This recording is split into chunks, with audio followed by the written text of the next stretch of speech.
Great English writing requires knowing how to use all these things. And in this video, we're going to learn how to use them by studying real-life texts.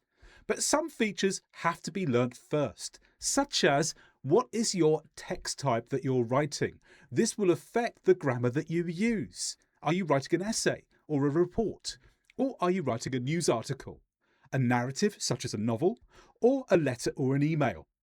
And as well as this, you need to know your register type. Do you need to write in a formal style, informal style, or semi-formal style? This video is going to use a real-life report, a real-life novel, and a real-life email to demonstrate how to write in a formal or informal manner.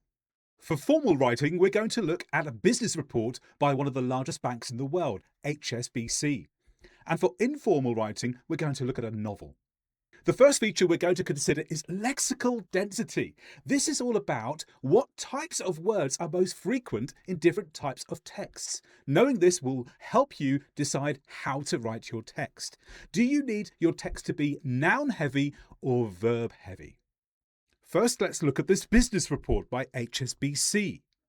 We're looking at one paragraph from the report, which gives us a summary of income for the year, where income had increased for the bank and how income had decreased. You'll see that this text is very noun heavy. All of the underlined words are either nouns or part of noun phrases. Let's take the first line. Reported revenue of $65.9 billion. Revenue is the main noun. Reported and $65.9 billion tell us more about the revenue. This is quite different to the informal text that we're going to look at, which is from a novel called Legendborn, which was an award winner in 2021. We're going to look at 3 paragraphs from this particular text, starting with a paragraph that describes a loud, scary voice. Then a question from the author, is it coming from the door? And the sound of footsteps. Now, this text is far less noun heavy. Instead, it's more verb heavy. You'll see 7 verbs just in this short text, which is very different to the HSBC report, which only had 3 main verbs. So formal texts tend to be more noun heavy, but informal texts tend to be more verb heavy. And there are good grammatical reasons for that, which we'll come to through this video. But next, let's look at how we describe things in these texts. What are the methods of description? Which texts tend to do it through adjectives and which texts tend to do it through compound nouns? Informal texts are far more likely to use adjectives to describe things. You'll see this happens 4 times in Legendborn, but hardly ever happens in the HSBC report. Description through compound nouns, on the other hand, is more likely to happen in the formal text. Look at all of those groups of nouns in bold. You'll see a noun, but also described by another noun, not an adjective. So customer activity, well, this is activity done by customers, but they're both nouns. Disposal losses are both nouns. Treasury repositioning, well, that uses the name of a group to describe the repositioning. And risk management. Risk is a noun, management is a noun. Next, let's look at word families. Which texts rely on word families through nouns and which rely on word families through verbs? What do I mean by word families?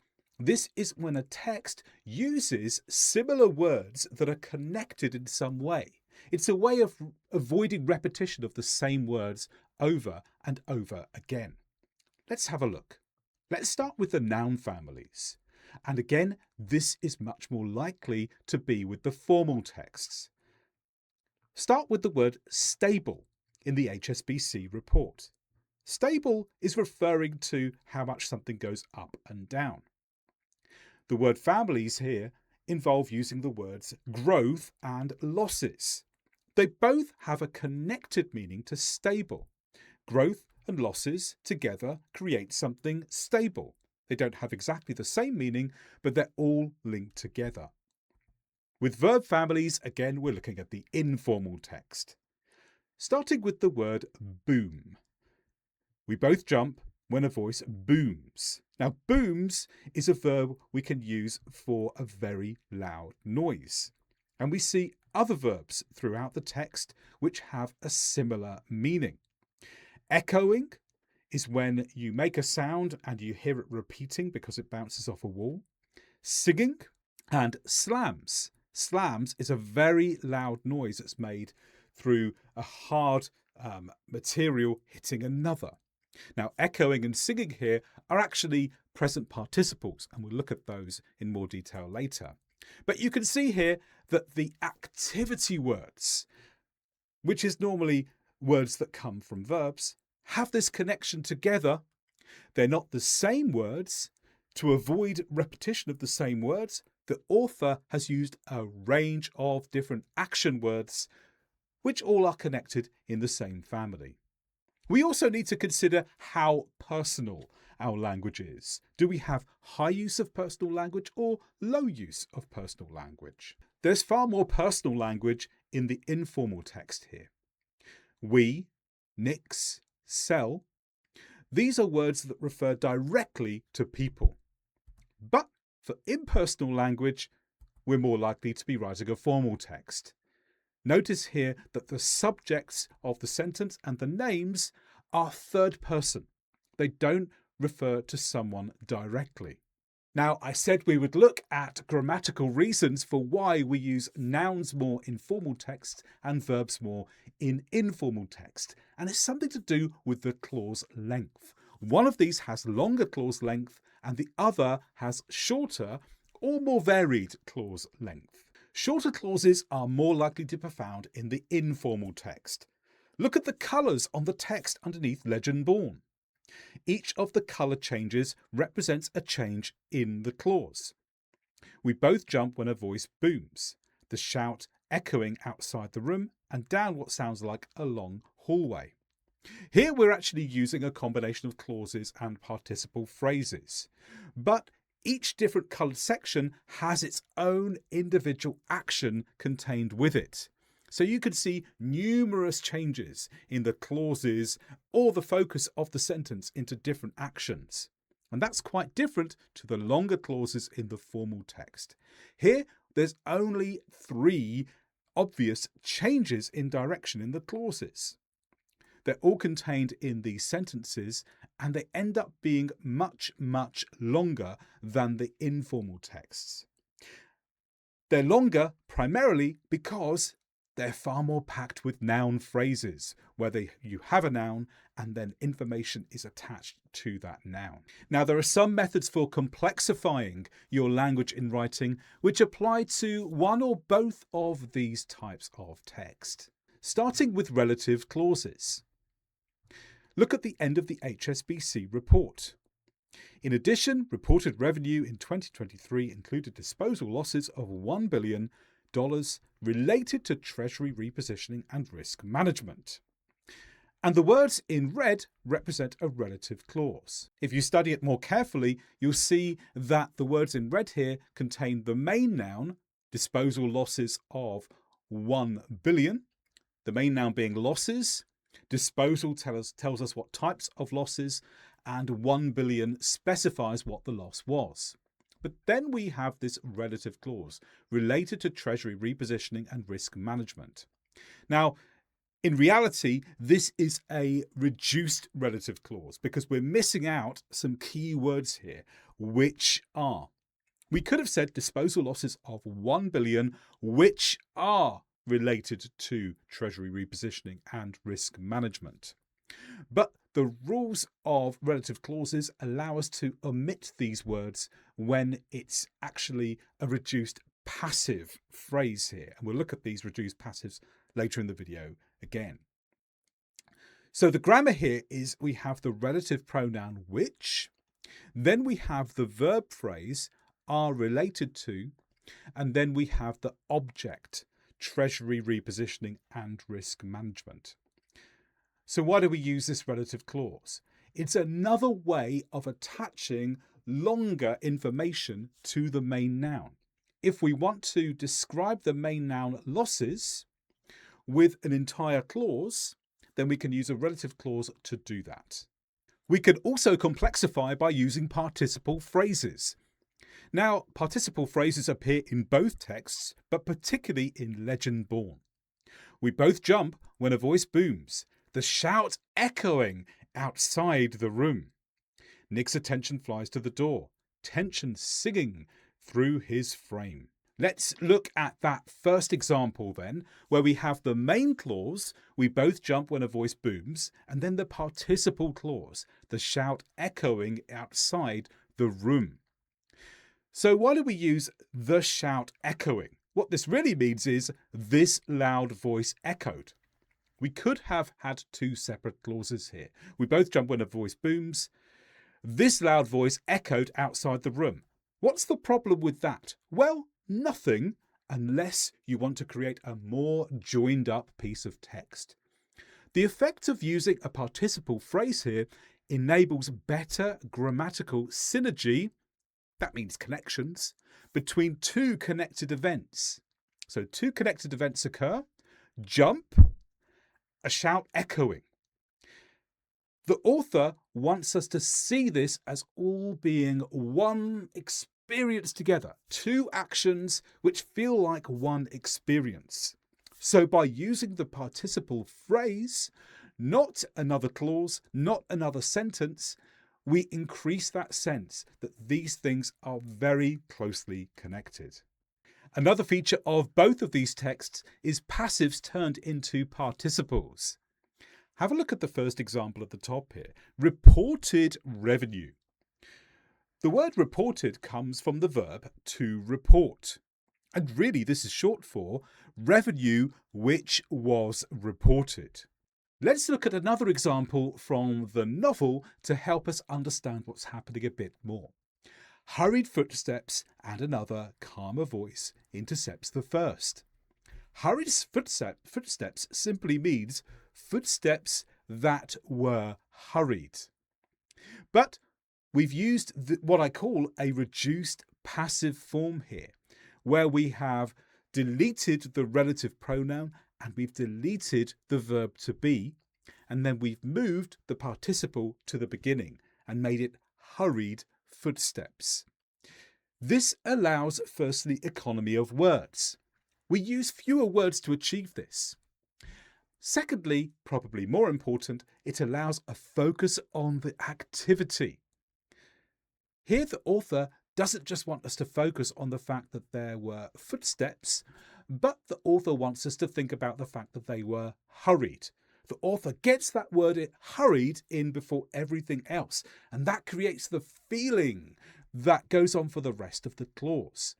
It gets the feeling foremost, and that's one of the great uses of the passive. It allows you to switch words around so you can emphasize what you want. Sometimes just using the passive does that, but a reduced passive is even more helpful to get that word to the beginning if you want to focus upon the action. You'll also notice in the novel that there was a noun clause. Down what sounds like a long hallway. What sounds like a long hallway really means a sound which sounds like this. Again, it's another way of getting the key information in more concisely and with better connections to the clause before. It avoids meaning that we have to have a separation through a comma or a new sentence.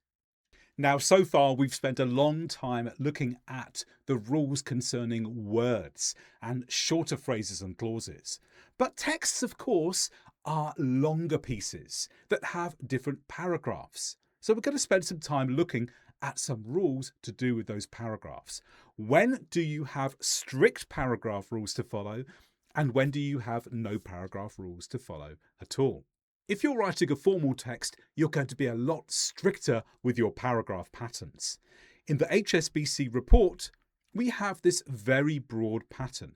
We start with this topic sentence. Formal writing often uses topic sentences. Topic sentences briefly tell you what the whole paragraph's going to be about. It's a common misconception that you leave this to the end of a paragraph. In English, good writing prepares the reader for the details that are coming after by giving a kind of mini conclusion right at the beginning. And then the sentences that come after are the supporting sentences. But with informal texts, you're far more likely to have no paragraph pattern at all. You can do, when we get to letter writing later in this video, you'll see some patterns. But in legend-born, look, there's no obvious pattern to the paragraphs. We see the first paragraph, which is just one long sentence. The second is another long sentence. And then the final paragraph has two sentences. The paragraphs simply create a continuation of time. That's not to say that there's no thought that goes into paragraphs in informal texts. Authors will choose when to change paragraph to create a particular effect. Maybe they want the sense that something's finished and something else is going to begin. Also, if you start a new paragraph and you put something at the beginning, it has more impact, such as the words "another door slams." This creates the audio image in your mind of a slamming door, much more clearly than if it's simply been another sentence continuing from the previous one. Now I'm going to show you some ways in which you can be more informal with your writing. That's if you want to write a narrative text, but also if you want to write more personally, perhaps through a letter or an email. Features such as these: informal vocabulary. What types of punctuation do you use? Contractions, abbreviated language, and coordinators starting sentences. To study this, we're going to look at a really interesting email sent by the owner of Facebook to his employees 15 years ago. In this email, Mark Zuckerberg sends a message which first of all answers a question: are Facebook developing a mobile phone? The answer was clearly definitely not. But Mark Zuckerberg was upset that this story came out at all. He believed that someone in his company leaked certain information that was incorrect about this. So his tone changes towards the end by suggesting anyone who revealed this story should resign. Now, there's a lot of features of informal style in this letter. First of all, informal vocabulary. The greeting, hey, is particularly informal. Lots of is a very informal way of saying many or a lot of. And anyway is an informal way of providing more emphasis at the end of a statement. The punctuation is more informal. Here you see a dash linking two bits of a sentence together, which really could have been two separate sentences. Formal writing has far less punctuation. Formal writing will just focus on full stops, commas, semicolons, and perhaps quotation marks and full colons. But informal writing has a much wider range.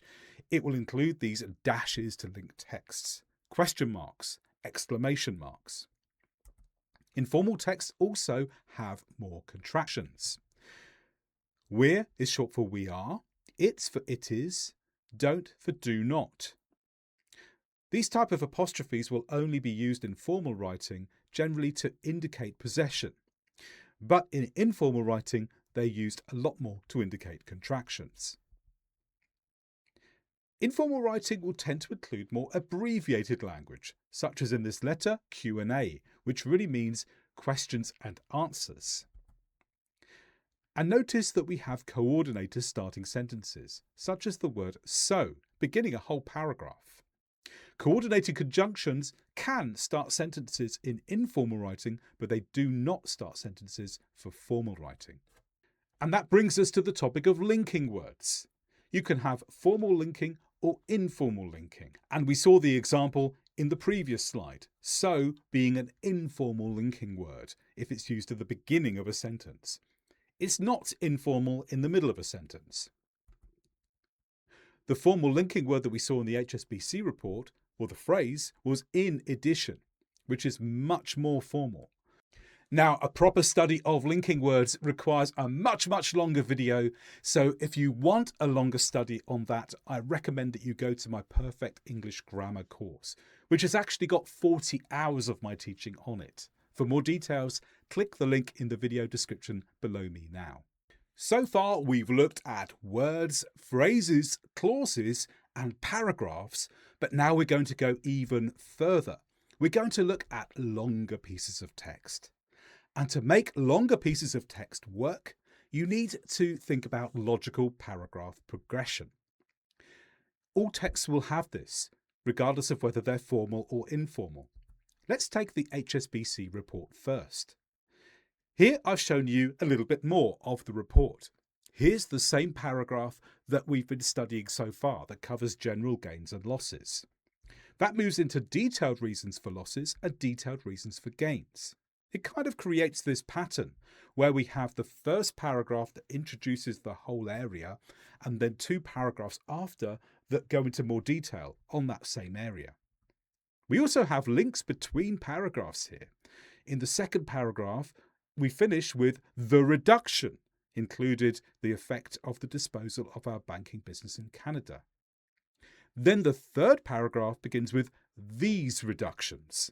And that's creating a link between reductions already mentioned and what's going to come next, which is these reductions were in part mitigated. In other words, how are the reductions overcome? The informal letter also has paragraph progression, starting with the greeting, the reason for Mark Zuckerberg's letter, his feelings about the situation, action required, the reason for the proposed action, and then a closing message just to force his point home before a very informal sign-off, just saying Mark. Before we go, here are 3 more crucial features of great English writing. First of all, hedging, which you can find in both texts. Reported revenue of 65.9 billion was broadly stable. Then in the letter, if you don't resign, we will almost certainly find out who you are anyway. Broadly is used to describe the word stable. So here we don't just mean stable, we're saying a little bit more. It's close to stable. I can't be sure that it's stable the whole time, but it's mostly stable. So broadly is what we call hedging. It reduces the word that comes afterwards from being an absolute word to being a word that's got more variation possible to do with it. We're not sure that stable is exact, so we use this hedging language just to show the extent to which it is exact or not. Broadly, nearly exact, not quite. Then in the letter, if you don't resign, we will almost certainly find out who you are anyway. So Mark Zuckerberg here is saying it's not 100% certain we'll find out who you are, but it's nearly 100% certain. Good writing won't make everything 100% certain or 0% certain. It will use hedging to show you the degree to which we are certain about things. Next, emphasis. Look in Mark's letter again.